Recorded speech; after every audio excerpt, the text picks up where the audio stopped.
I spent about 7 years acting as the press officer for the National Federation of Demolition Contractors. My time at the NFDC took in roughly 3 and a bit presidents, and despite much of what I've said over the past 10 days or thereabouts, there were many high points during my time there.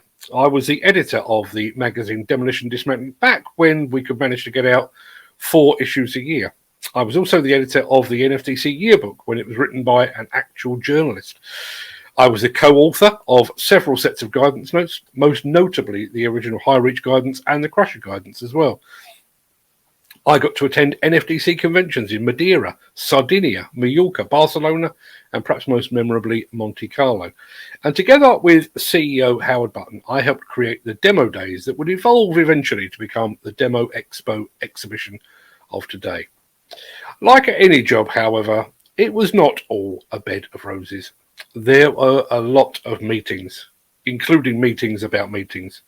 There seemed to be a committee or a working party for pretty much everything, and despite the fact that they had employed the services of a professional journalist, there were many that seemed to believe that they were better qualified in the journalistic arts.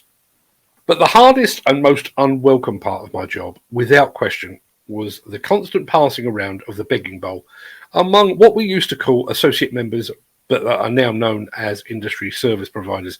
And I'll bet that utterly ridiculous and pointless change of name came from a committee or a working party. You see, each time anyone, myself included, had a bright idea, I was tasked with finding an equipment manufacturer willing to stump up the cash to help make it happen. High Reach guidance? Yeah, tap up Keurig and Caterpillar and possibly Liebherr as well, if my memory serves me correctly. Crusher guidance? Yeah, phone call to Mezzo and get them to raid their coffers. Demo days? Even those that weren't taking a stand could sponsor the flowers on the table, lunch, or even the lunch menu. The number of associate members, or ISPs, is relatively small, and so it always felt like I was milking each of them with increasing regularity.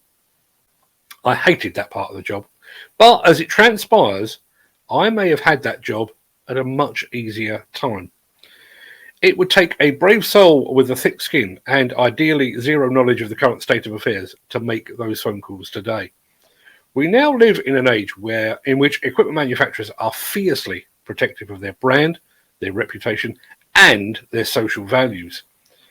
Imagine trying to get Caterpillar, JCB, Liebherr, or Komatsu to sponsor a publication or an event while the Federation remains embroiled in a bid rigging scandal.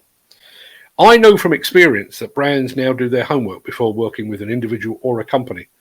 I've worked with a handful of major brands this year alone, and each has checked everything from my mother's date of birth to my inside leg measurement. I'm exaggerating slightly, but only slightly. They will not, and I repeat, not be exposed to a scandal of any kind. Against that background, the NFDC could, and perhaps should, find its begging bowl empty, at least for the time being. Not that that need necessarily slow things down. Even though its marketing department seems to lie dormant like some ancient and long-forgotten volcano, there is plenty of money in the Federation's overstuffed coffers, should it suddenly decide to publish a new set of guidance notes or to host an event of some kind, a seminar on anti-competitive practices or guidance on crisis management might be timely. That, however, is not the Federation way. For decades, it has preferred to sit on its cash reserves while spending the money of others. The question now, I guess, is whether the money of others will now be quite so readily available. And if it isn't, does that limit the Federation's ability to do some of the good things it used to do? We shall see.